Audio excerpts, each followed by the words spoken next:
Madhava Kunja Vihari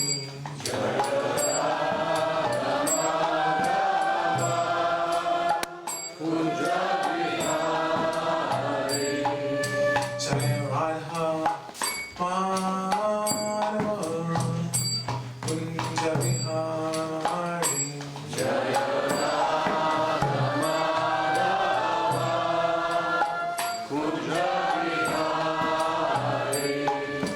Gopi Janavallabha Giridhari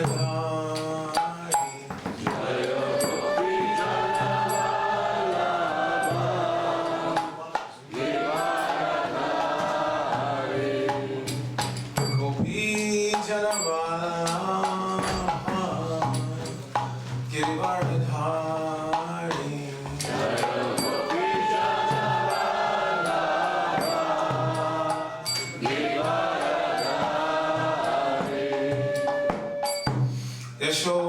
Yashodanandana Brajajanaranja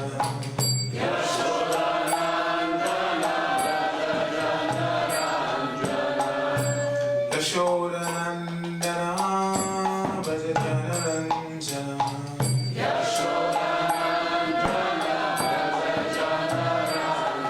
Jamuna Tira Vanachari Jamuna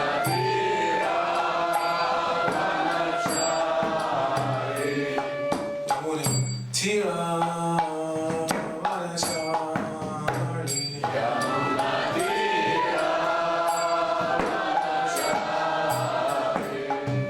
Jaya Radha Madhava Kunja Vihari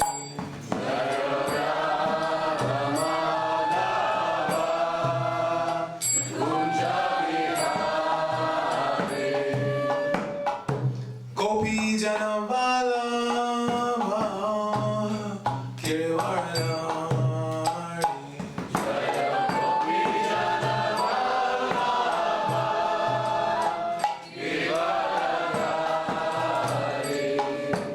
Gopi Janavallabha Giridhari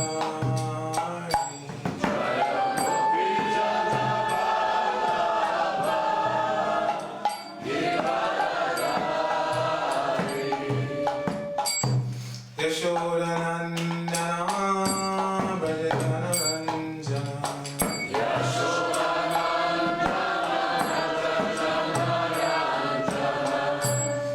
Yashodanandana Brajajanaranja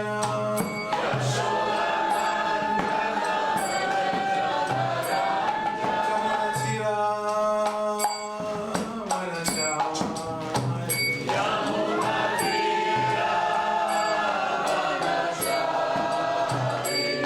Jamuna Tira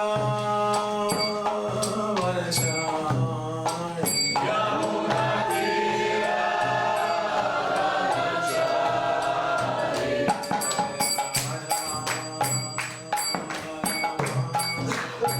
Kunja Vihari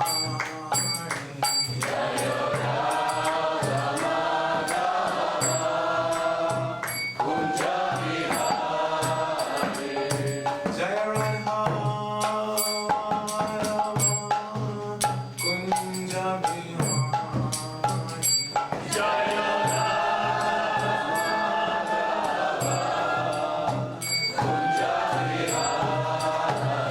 Jaya Panchatattva Jaya Panchatattva Jaya Panchatattva Jaya Panchatattva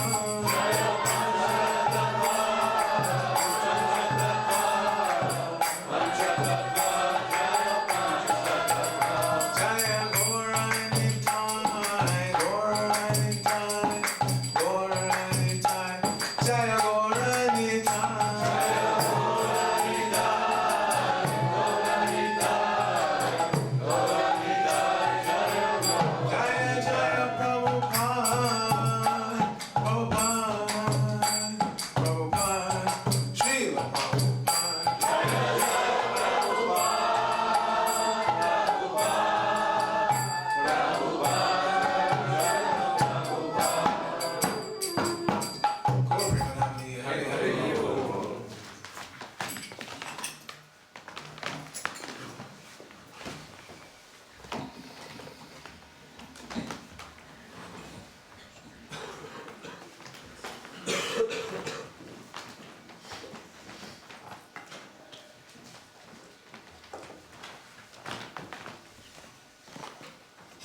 So, Hare Krishna. I'm very happy to be back here in Ljubljana.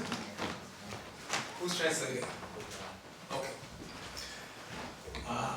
When I first came to Ljubljana, many of you were very young children. My first visit to Ljubljana was in 1998. So do the math. That was what? 19, almost 20 years ago, right? So, and yes, I'm very happy to be here. We've been discussing on a regular basis that Slovenia is a very small country, 2 million population, where I live in Los Angeles, the greater Los Angeles, meaning the city of Los Angeles and the suburbs around, about 18 million. So it's a very good opportunity for those of you who have been attracted to this path of Bhakti Yoga to spread it, because it's a very small country, in no time at all you could be in charge of the whole thing, which is Krishna's desire. Krishna, the Supreme Personality of Godhead, wants this entire material world, not just this country or this planet or this universe. The entire material world is supposed to be controlled and run by Krishna's devotees, because then it will be used properly. The reason why we stay in this material world is because lifetime after lifetime we misuse Krishna's property, beginning with this body. We're thinking that this body belongs to us, but it doesn't. It's actually given by the Creator and will be taken away by Him at some point in the future for every one of us. Or, as I like to say, we will be taken away from it, because the body remains, right? At the time of death, the body remains and we get taken away to our next destination. So that body that we've been attached to our entire life, if we allow that attachment to continue unabated, then we are reluctant to leave. See? And it becomes a painful experience. But if we're not attached, then we can move on to our next body, hopefully our original spiritual form, with no attachment. This is how life is meant to be lived. It's like owning a car, just like now where I live in Southern California only, not even in Northern California, what to speak of other states. In Southern California, they have a program where if you have a car that's more than 30 years old, you can trade it in, they take the car, and they give you a brand new electric vehicle. But you have to be in a certain income bracket and you have to live in a certain area, like I said, a specific area of Southern California. So that's a great deal. Most people have no reluctance at all. You take the old car, sign some papers, drive away in a new electric vehicle. So it's the same thing with the body. When this body is no longer useful, either due to accident or age or disease, the soul is transferred to a new body. But because we are attached, we're thinking that this is me. I am this body. Whether it's young or old, fat or thin, black or white, male or female, we're attached and we don't want to leave this body, even though we know it has so many problems, isn't it? Especially as we get older. We look in the mirror, and I'm 65 in October. I remember when I was a young, strong guy like some of these guys here. You see them, they look so vibrant. And I grew up in New York City where basketball is a serious business. So I used to be able to play literally basketball for 4 or 5 hours hard and just drink a little water once in a while. That's it. Now I can't even dream of doing that. That's the body. I haven't changed. I was there in that earlier body. I remember the experience very well. I can remember things as far back as 5 years old. So I was there in each case, but the body is completely different. That 5-year-old body, there was no question of playing basketball hard, and the 65-year-old body, same thing. So the body is constantly changing. We have to admit that. Every single moment the body is changing. And the final change is called death. So we're here because we voluntarily turned away from Krishna. But Krishna is very kind. He always gives a process by which we can come back to Him. So that is called Dharma. And in each yuga, a yuga means a particular cycle of time. Time is cyclical. We understand it again from our day-to-day experience. Now it's spring. After spring will be summer. After summer will be fall. or autumn as you call it. Then there will be winter, and then again there will be spring. Keeps going cyclically. So similarly, there are 4 ages, or yugas, that rotate in the cycle. There's the Satya Yuga, the age of goodness, where everybody's practically spiritually advanced. That lasts for about 1.8 million years. Then gradually, it's not an abrupt break, but it gradually transforms into the Treta Yuga, which lasts for 1.2 million years, where people become a little less spiritually advanced. Then the Dwapara Yuga, which Krishna was here 5,000 years ago in the Dwapara Yuga. And that lasts for about 800,000 years. And then it, again, transforms gradually into the Kali Yuga, where we are now, which lasts for 432,000 years, out of which we've gone about 5,000 years. So these cycles keep rotating, and in each age there's a different recommended process for becoming spiritually advanced, becoming self-realized, for qualifying ourselves to walk away from this material situation and go back to our original spiritual home. So in the Satya Yuga, the recommended process is meditation.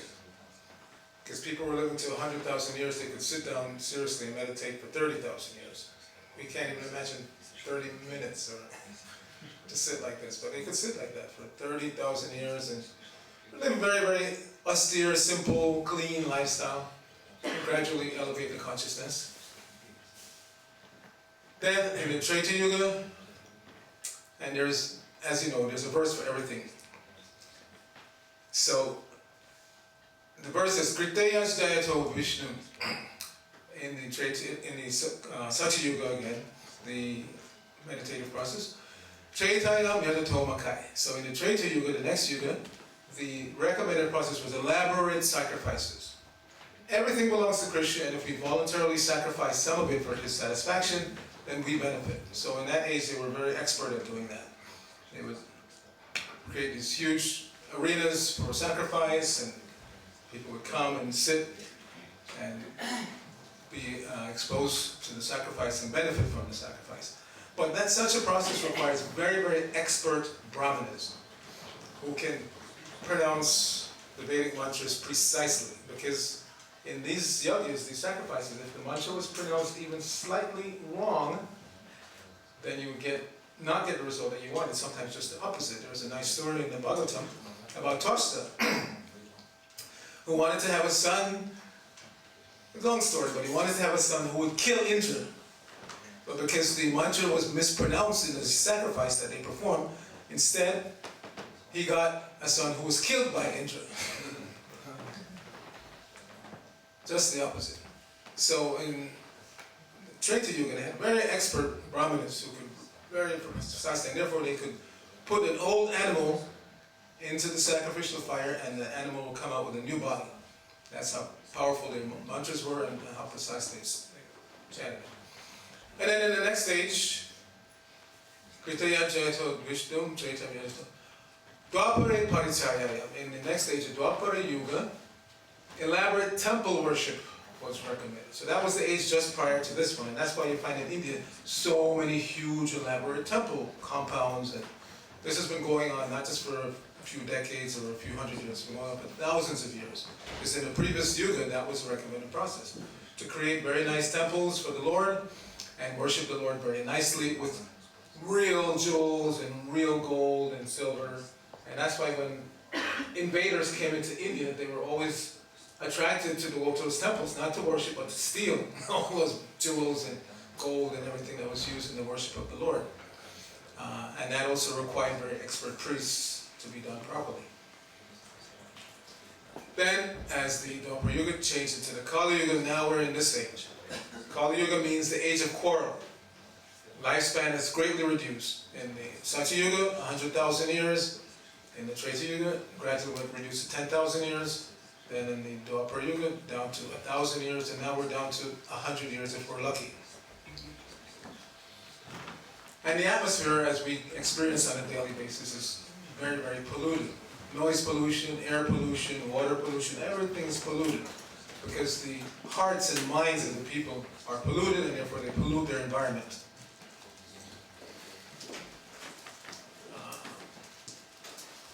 So, I selected a verse tonight from the Srimad Bhagavatam, And this is a discussion between Yamaraj, who is the Lord of Death, and his assistants, the Yamadutas, and he's explaining to them about the recommended process for spiritual advancement in this age. So, I don't have my glasses. So you'll find this in the 6th canto of the Srimad Bhagavatam. How many of you are reading the Srimad Bhagavatam currently? That's very nice. How many have completed all 12 cantos? Good, now read it again. I mean that. I've been reading Srila Prabhupada's book since 1973, and every time I read, it gets some fresh insight, because this Srimad Bhagavatam is non-different from Krišna, the Supreme Personality of God. And as Krišna is Navayovan, eternally youthful and fresh, similarly topics about Krišna are also ever fresh.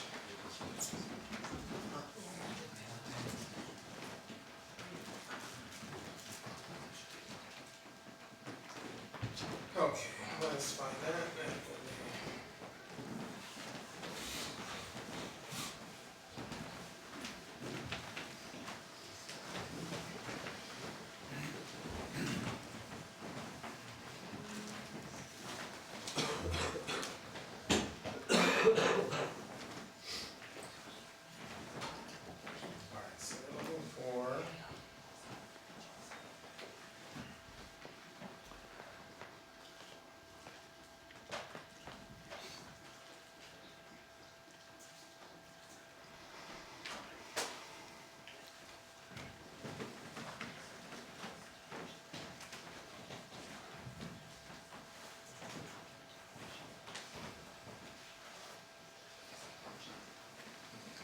So this is the 6th canto, chapter 3, text 22. And since we don't have another board, I will just read it. This is Yamaraj speaking to his servants, known as the Yamadutas. Etavaneva lokesmin pungsang dharma parakspitaha bhakti yogo bhagavati tannama grihanadivi. So Srila Prabhupada translates. Devotional service, beginning with the chanting of the holy name of the Lord, is the ultimate religious principle for the living entity in human society.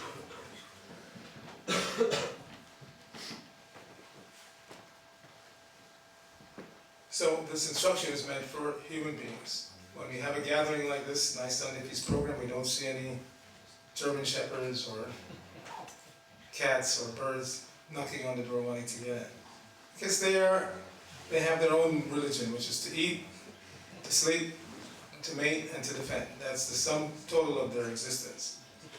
These 4 urges, which we also have. But because we have developed intelligence, we can inquire, who am I? Why am I here? What am I supposed to do with my life? I'm sure you've all asked these questions, right? So the process of dharma or religion, or actually dharma doesn't mean religion. It's translated in the English dictionary as religion, but Prabhupada pointed out many, many times, religion is a kind of faith. Today you may be a Muslim and then you decide you want to become a Christian, or vice versa, or I believe in capitalism and then I may start to believe in socialism, or so these are all different types of faiths or feelings, sentiment. But dharma is something that cannot change. It is an irreducible factor of whatever it is we're discussing. So now we're discussing human beings, not just human beings, the soul. The soul has an irreducible nature, and that nature is to serve. Everyone has to serve someone. If you don't have husband, wife, then you get a cat or a dog or 3 dogs. The desire to serve is so strong. We have to have someone to serve. Usually, someone, person. We don't just want to clean the wall all day, or we want to interact with some living entity. So if it's not another human being, then we'll get another living entity, even snakes. We just have to interact with someone that's alive. That's our nature. And inevitably, in the process of interacting with someone living, you have to serve them. If it's a dog, and you live in a city like I do, you have to clean up after the dog. So you may be a big guy, making millions of dollars, but if you take your dog for a walk, you have to pick up So that's service. You're serving the dog. You appear like the master, you're holding a leash, but you're actually serving of the dog. Yeah, that's a fact. The master or mistress goes to work all day, and the dog stays home and watches television. And simply looks at the clock, waiting for the person to come back and, where's my food? Yeah. So who's in charge? You ask them to come and worship God. I have no time, but they have all day to walk the dog. Well, where I work at the BBT, I work at a stand-up desk. After decades of sitting down, for my body type, it's better to stand up. So I'm standing, working, and I notice out the window, you'll see the same people practically the same time every day, walking the dog. Sometimes 2-3 times a day, they're walking the dog and picking up after the dog. But they have no time to stop at the Hare Krishna temple, no time. So this is our misfortune. So Dharma, the Dharma of the human being, of the living entity, is to serve. Now the question is, where is the best place to render service so I get the best return on my investment of energy? We're investing energy in serving the government, our family, our friends, our dogs. But where is the best place to give my service so that I get the best return for myself? We're allowed to be a little selfish in that regard. If I'm going to put out energy to render service, where is the best place to serve so I can get the best return for myself? So, Srila Prabhupada's purport. As stated in the previous verse, Dharma and Bhagavatam, real religious principles are Bhagavata Dharma, the principles described in Srimad Bhagavatam itself, or in Bhagavad Gita, the preliminary study of the Bhagavatam. What are these principles? The Bhagavatam says, Dharma projita kaitavatra. In Srimad Bhagavatam, there are no cheating religious systems. This is a very powerful statement. My godbrother Charu, who is the driving force behind our Utah temple, if you ever go to the state of Utah in America, you can go visit. They have 2 temples, one in Spanish Fork, and yeah. Anyway, the main one is in Spanish Fork, and he started there this color festival. You may have seen on the internet, and now he goes to different cities and does that. Or it's like a holy, it's like an ongoing holy festival. So I was at one of them a couple of weeks back, and one of our local devotees, he's actually born in ISKCON. Both of his parents are my godbrother and god sister. And he was doing a book table. His name is Neela. And Neela is a school teacher now. He's a grown man, but he was doing the book table. And he attracts people by saying this. He gives them the first canto of the Bhagavatam. He says, can I tell you something about this book? Of course, they say. And he said, this Srimad Bhagavatam kicks out all cheating religion and propounds the highest truth. Straight from the book. That's how you distribute Srila Prabhupada's books. Just repeat something straight from the book. I remember also in the first canto came out, the entire first canto is 1 volume, big book, and the devotees used to take it to the airport. And they would stop anyone, businessman, suit and tie. Excuse me, sir. This Srimad Bhagavatam is non-different from Krišna. It has arisen just after his departure to his own abode, accompanied by knowledge, religion, etc. Persons who are suffering due to the dense darkness of this age of Kali will get light from this Srimad Bhagavatam. And then they were given the book, get it understood. So when we go out in book distribution, don't be afraid. You may wonder what to say, what to say something from the book. We're supposed to have read the book, that's why we go out to distribute them. So you just find some passage that you're attracted to, and just repeat that. You'll be surprised how potent it is when you repeat words that come directly from the Srimad Bhagavatam itself. People are attracted, they want to hear this, they're looking for this. So, Srimad Bhagavatam is kicking out all cheating religious systems. Everything in the Bhagavatam is directly connected with the Supreme Personality of Godhead. The Bhagavatam further says, Savai Pungsam Paro Dharmo Yato Bhaktir Adhokshaje. The Supreme Religion is that which teaches its followers how to love the Supreme Personality of Godhead, who is beyond the reach of experimental knowledge. Such a religious system begins with Tannama Grahana, chanting of the holy name of the Lord. Shravanam Kirtanam Vishnu Smarnam Padasevanam. After chanting the holy name of the Lord and dancing in ecstasy, one gradually sees the form of the Lord, the pastimes of the Lord, and the transcendental qualities of the Lord. This way one fully understands the situation of the personality of Godhead. So this chanting is the means for Kali Yuga, because we don't live very long, we don't have the expertise to perform elaborate sacrifices or even elaborate temple worship. What to speak of sitting down for thousands and tens of thousands of years to meditate, we can't do that. So Krishna has very kindly given us this very simple process for spiritual advancement, just to chant. And we can chant two ways, as we know we have our beads. Everybody's got a bead bag, put your hand up if you're already chanting. Everybody's already chanting, seriously. So 108 beads on the string. On each bead we chant Hare Krishna, Krishna Krishna, Hare Hare. When you go around one time, that's one round. And if we want to be seriously advancing in Krishna consciousness, then we have to try to chant at least 16 rounds every day. It takes about 2 hours. And we can find those 2 hours. If people can find 2 hours to walk the dog, or 2 hours to watch the news, or whatever, you can find 2 hours to chant. It's not that difficult if you set your mind to it. And, but if you're just starting out and you find it difficult, then you start less. Make a vow to chant 2 rounds every day, minimum. And then double it when you become practiced at it.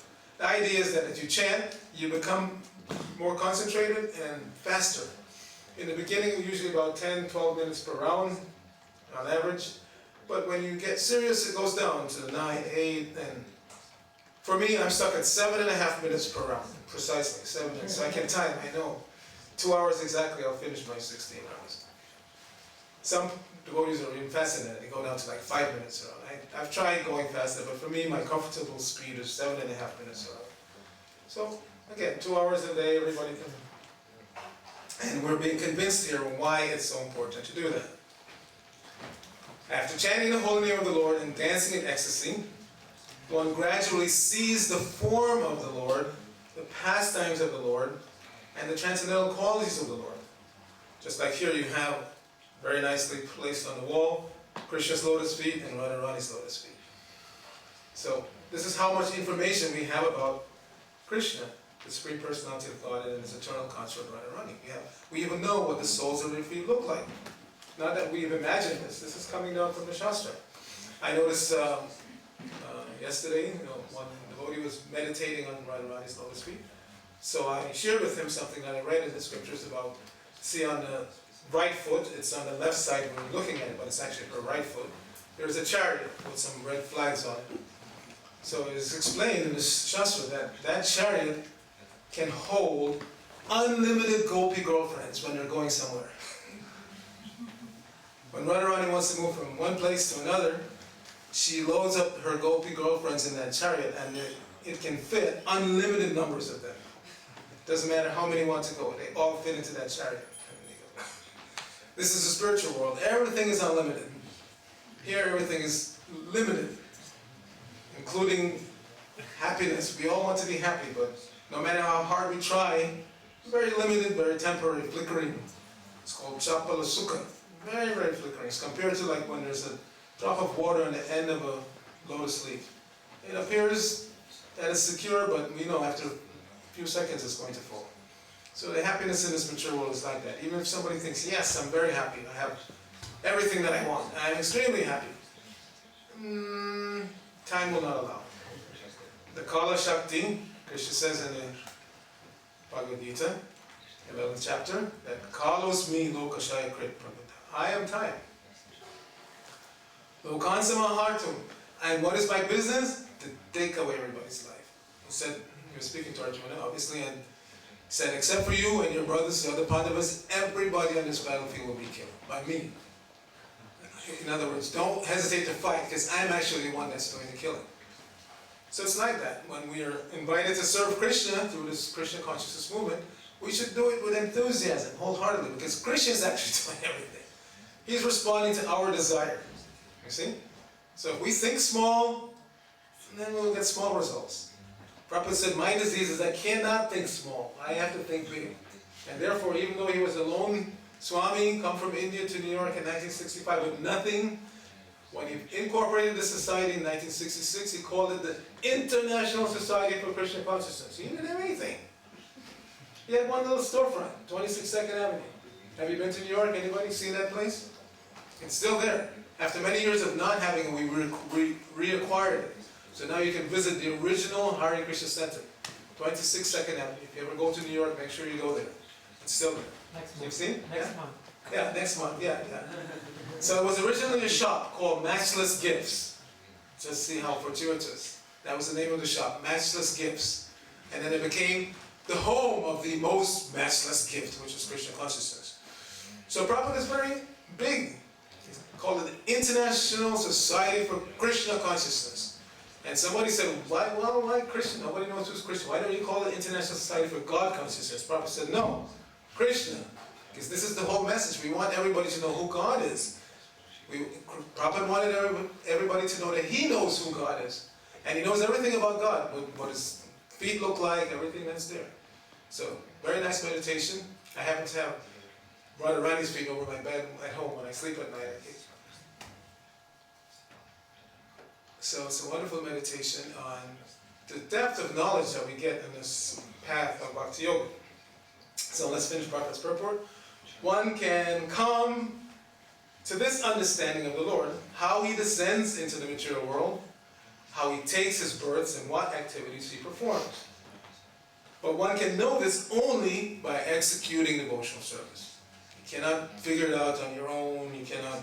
Krishna's not impressed by how many degrees we have or don't have or how strong we are. No, he's the source of everything, everybody's strength, everybody's intelligence. Only thing that impresses Krishna is devotional service. And that means humbly approaching, my Lord, please direct me, what can I do to please you? As stated in Bhagavad Gita, Bhaktyamam Abhijanati, simply by devotional service, one can understand everything about the Supreme Lord. If one fortunately understands the Supreme Lord in this way, the result is Tyaktva Deham Punarjanma Nayati. After giving up his material body, he no longer has to take birth in this material world. And that applies to everyone. Whether you're Donald Trump, who's not the President of the United States, or you're somebody just pushing a cart on the street trying to find something to eat, everybody has to give up their body. That's inevitable. So, instead he returns home back to Godhead. That is the ultimate perfection. Therefore Krishna says in Bhagavad Gita, chapter 8, text 15, Mamu Petya Punarjanma Dukhalayam Ashashvatam Nabdamanti Mahatmana Samsiddhing Paramangataha. After attaining me, the great souls who are yogis in devotion never return to this temporary world which is full of miseries, because they have attained the highest perfection. So, we're very fortunate to come in contact with the International Society for Krishna Consciousness, as given to us by His Divine Grace A.C. Bhaktivedanta Swami Srila Prabhupada. My own case, I've told many times here, but I was a college student, just finished my third year of engineering school. I'm walking down the street in New York, and I see a young man sitting at a table with books on it. He was wearing bright orange clothes, and my first thought was, man, this guy is very brave to walk around New York dressed like this. So I approached, and after conversation, I walked away with some incense, which is what I was really interested in, because I used to smoke. But I also got a pamphlet, Krishna, the Reservoir of Pleasure. And fortunately, I was very much attracted to the knowledge in that little pamphlet, because I consider myself to be a spiritual seeker. I read everything about thisism, thatism, Buddhism, Taoism, everything. So I thought I was knowledgeable about religion and spirituality in general. And when I read that pamphlet, it just really struck me that this person really knows what they're talking about. So I started going to the New York Temple, and I remember my first visit was in the middle of the day, and the boys were busy, so they had me wait in a small waiting room that was full of Krishna art on the wall. Just like you have such nice art here. So, but there was one painting in particular that really struck me. It's, you may have seen, you may remember, it shows the Garbhodakshaya Vishnu lying on Anantashesha, the divine snake with the many hoods, and the fires of devastation are burning all around, because it's the end of the universe. So I thought, wow, this is really far out. wasn't involved. Just really, really far out heart. So that also helped to attract. But I was really attracted by the philosophy. Before I heard anything about chanting or ever tasted any prasadam or anything, the philosophy. And I guess that's why Krišna directed me to get involved in the book publishing, because the philosophy, I understood right away that the person who wrote this is really an elevated person. And they're not writing from the material platform. No speculation. Prabhupada said, if somebody approaches you and says, I think, maybe, perhaps, that's not knowledge. Real knowledge comes down directly from the Supreme Lord through this disciplic succession. And as we've heard, Srila Prabhupada is not speculating in any way, he's just passing on that knowledge as he's received it. And so if we take that knowledge and try to apply it in our lives and give it to others, then we advance very, very quickly in Krishna consciousness. And yeah, that also was one of my first experiences. Shortly after I moved into the temple, well, before that, so on that first visit, they convinced me to keep coming, and I kept going to the temple. And I noticed after some time they were like very busy painting and making a new Vyasa and banging. So I wondered, what's going on? And they said, Prabhupada is coming, Prabhupada is coming. So I was very impressed by that this person must be very special. So many people are running around and doing so much for him. And so I was very fortunate to hear Prabhupada speak. And then I understood, yes, this is my spiritual master. So shortly after moving into the temple, there used to be at that time in New York, if you've been there, this big park in the middle called Central Park of Manhattan. Pretty big park. And there used to be a concert series that they would have there in the summertime. You know, all the big bands would come and play and stuff like that. So the devotees were there distributing books and whatnot. So I was brand new devotee, didn't know anything, but still I was out there trying to distribute books. And I could understand that, you know, this is Krishna's mercy. I'm brand new, I hardly know what to say, but still people were taking books and giving donations. And that's just, so Krishna responds to your desire. If you just learn, and this is the whole business of Bhakti Yoga, is to learn how to desire properly, what to want in life. Not just another car and a bigger house and more clothes. I mean, like, again, the body's going to be taken away. So if you die leaving a closet full of, you know, name brand clothes, so what? You can't take one T-shirt with you. You certainly can't take your BMW with you, not even the keys. You can't take anything. So that's a foregone conclusion. Everything we have will be taken away. Jai Shri Shri Panchatattva keys. So let us chant the holy name with great enthusiasm and make rapid progress and go back to home, back to God.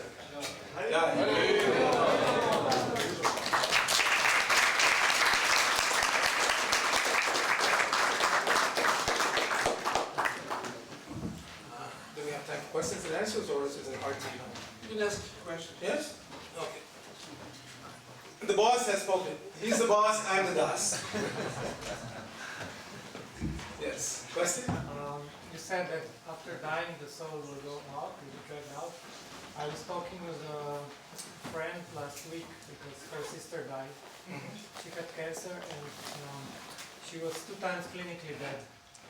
And then her sister said that she went out of the body 2 times, and she said she saw the guardian angel and he told her she will go to a good place, not to worry. And my question is, who is this guardian angel? Is that a super soul or something else?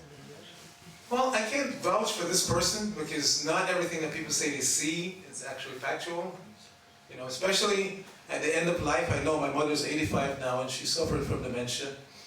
And the healthcare industry nowadays, their first business is to fill people full of drugs. Some of them are psychotropic drugs. So they start to see things, have visions that are not necessarily. And my mother lives with my sister, and she gets home nursing service that comes in.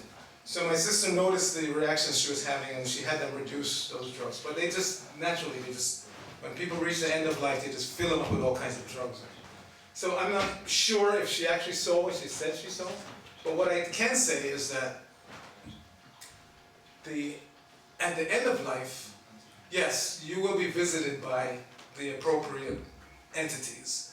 If you're destined to be judged and punished, which is the case for 99.9% of the people in this world, then the service of Yamaraj will come, the Yamadutas. And they're not nice. They're not nice.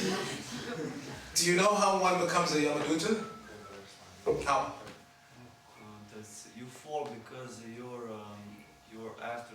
I mean, your family didn't properly Yes. give you the. Yes, you know. Yes. So, in the Vedic culture, after death, if the family members perform the proper sacrifice, you go to Pitriloka. You see? But if they stop performing sacrifice, then you fall down from Pitriloka, which is not nice. So those who fall down from Pitriloka, they become Yamadutas, and they're very upset. So they love their job. Their job is to work the sinful soul out of the body at the time of death and take that person to Yamaraj to be judged. And they're very, very, very fearsome looking. They're not nice, very misshapen, ugly faces. And it's described, they even come with dogs. And they know approximately when the person is going to leave their body, so they come in advance and they wait.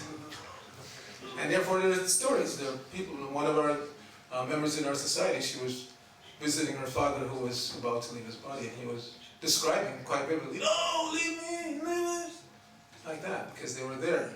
And he described what he was seeing. And they have a term in the healthcare industry, or should we say just about to die care industry, they have a term, it's called terminal restlessness. Because they know, in the medical industry, they've noticed over time that people who are about to die, they become very restless. And again, that's why they like to drug them, because they're easier to manage when they drug them. But they become terminally restless like this. They're seeing things, they're very anxious. And that's why we know the Yamadutas have come. They come in advance and they park and they wait for the right moment. And then, so this is what the Krishna consciousness movement is saving people from. See? It's very, very bad to go through that. But if you just once chant Krishna's name, one time, and this is part of the conversation that Yamaraj, I'm reading to you now from that section, 6th canto, he had this conversation with his servants. He said, Agyanat Attavagyanat Uttama Shloka Namaya Sankirtim Agam Pungso Dohet Edo Yatanala. He said, and take it seriously, he said, just as, this is Yamaraj speaking, the Lord of Death. He said, just as a fire, anala, any amount of wood or fuel that you put into a fire, the fire will burn it up. So he said, similarly, just one time chanting Krishna's name, Agyana Antavagyana. Agyana means unconsciously, you don't even know what you're saying. Just like sometimes we go out in Harinam, we're chanting, and people imitate, Hare Krishna, Hare Krishna. They benefit.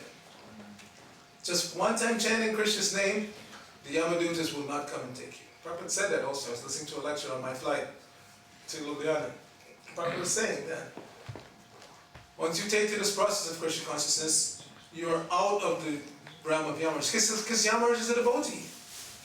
So if you're trying to be a devotee, he's on your side. He wants to help you.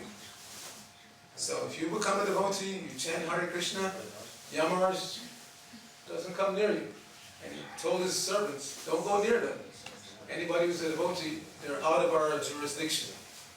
So at worst, if you don't finish up in this lifetime, you're not going to Yamaloka. If you don't finish up your Krishna consciousness, you take birth. Krishna says, Suchinam Shrimatam Gehe, Yoga Brashta. If you fall down from the yoga process, you come back Suchinam in a family of very wealthy people, and we've seen that. So many wealthy devotees.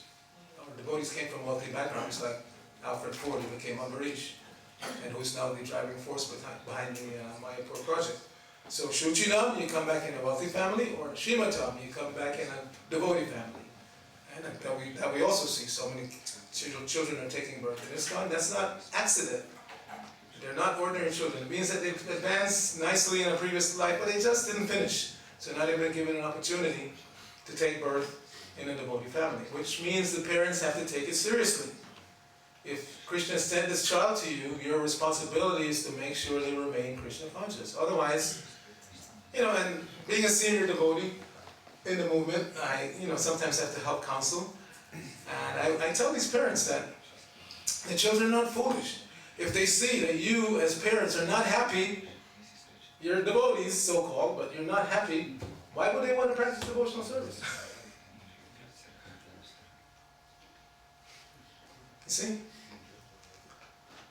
They're going to say, Hare Krishnas are miserable, I don't want any part of it. So it's your responsibility as a devotee parent to practice nicely so that you'll be happy. Happy chanting, happy serving, happy going on in Harinam, everything happy. And then the children will see that. This is a happy path, this is a happy process, I want to be part of it. But if the parents are miserable and just saying, chant, go to the temple, and it's not a joyful process, then they don't want any part of it. So, if you're going to be a parent, or if you're already a parent, take it seriously. Your prime responsibility is to make sure that these children are raised nicely in Krishna consciousness, which means that you have to be a good devotee and set the right example. It can't be like the materialistic way, which is, do what I say, not what I do. That was my parenting. My father was a school teacher, my father was a bookkeeper, and my father was smoking when I was growing up, and he would always say, don't smoke. So why are you smoking? So sure enough, I think I must have been like 14, 15 when he stopped smoking, but he had left a couple of cartons of cigarettes in the house. I started smoking. So, family life, because it seems attractive, you see? To a child, in a social environment, they see the parents that are happy in that environment, smoking, drinking. So that's what attracts you. What seems to be nice, right?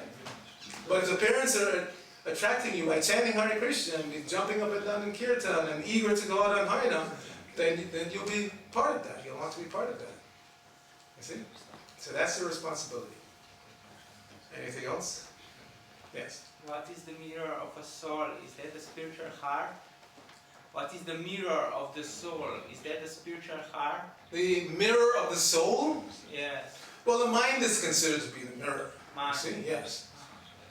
We have the gross material body, made of earth, water, fire, air. And then there's a subtle material body, made of mind, intelligence, and ego. So the mental state is like a mirror of where the soul is at, consciousness. We can't see the soul. You are a soul, I am a soul. It's not that I'm a body and I have a soul. I am the soul and I'm trapped in this particular material body. So you can't really tell by the gross body necessarily where somebody's consciousness is. But by the mind, by their mental state, you can begin to understand how spiritually elevated this person is. Well, in other words, what are they focused on? What are they attracted by? As we say also in English, you can tell a person by the company that they keep. So if your friends are drunkards, then, if your friends are all Krishna devotees, then that indicates something else. So that's indicative of your mental state. If what you focus on in life, that shows where your mind is at. Because if your mind is chasing after illusory material pleasure, then you're not going to be happy in devotee company, and vice versa. If you're focused on Krishna, then you're not going to be involved in chasing after illusory material pleasure.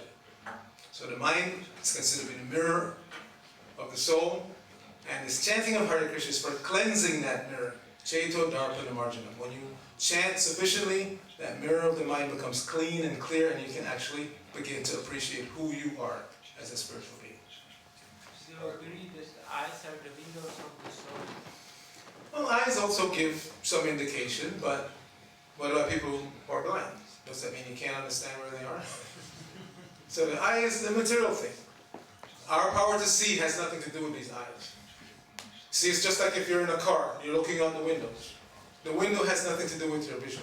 If I paint the windows black and you can't see out the windows anymore, you still have the power to see. It's just there's an impediment, a block between you and the outside world. So these eyes are just mechanical instruments through which we're looking. It's like looking out of a window. But the power to see is actually intrinsic in the soul. Just like we all sleep at night and we dream. When we wake up, for 4, 6, 8 hours you're lying there, eyes are closed, you're obviously not looking at anything physically, but you wake up and say, oh, I saw so-and-so, and what do you mean you saw? Your eyes were closed open. See? So the power to see has nothing to do with this body. The power to see, to hear, to smell, taste, these are all intrinsic abilities of the soul. And they're now being expressed through matter, but not perfectly, and therefore we're not happy. It's just like now you're tasting things with your tongue. But if I took some plastic wrap and wrap over your tongue and then I give you some halibut, you don't really taste it. You see, you're chewing and chewing, but you don't taste it because the tongue is covered. So this body is like a covering on the soul. And through this body we're trying to experience happiness, but it's like covering with plastic wrap. You're not really, experiencing properly. So spiritual life means to purify the senses so that you start to experience through your real spiritual senses, not through the material senses. And then you get real experience, real happiness. See? I know that the spiritual master can see in the eyes if the person is sincere, frank, and devoted. So I agree. It's not some kind of magic though. See, the spiritual master is not a magician. Why does the spiritual master know? Like Prabhupada, many devotees experience that. They would come in the room with some idea and Prabhupada would immediately say what they were thinking. It's not that he was a magician. The super soul. And that Krishna explains that in the Bhagavad Gita. Jitatmana prashantasya paramatma samavrita. Sitosha sukadukeshu tata manopamane. He says, for one who has controlled the mind, the super soul is already reached. So that's the business of yoga, to control your mind, control your senses. And when you've controlled that, then you can actually hear. Krishna's speaking to you anyway. He's speaking to everyone. He's telling the bird where to find the right seed. He's telling the dog how to chase after the next dog, whatever. He's telling everybody. But if by yoga, you control your mind and you express the desire to advance spiritually, then Krishna will give you that intelligence from within. So, because the guru is completely pure, or if the guru is completely pure, he or she is completely in touch with the super soul, and therefore the super soul tells them exactly what's going on, and they can express it. Just like Krishna Das Babaji, not Krishna as well. Gaura Kishore Das Babaji Maharaj. He was famous for sitting down in Calcutta and saying what was going on in Vrindavan. He would say, "Ha! Look at that person, he's such a cheater. He's pretending to be a great devotee, but he's doing this, that." How did he know? He's sitting in Calcutta. Vrindavan is like 1,000 kilometers away. But still, he could see because the super soul. Because he's pure devotee, he's in touch with the super soul. Super soul is telling him exactly what's going on. You see?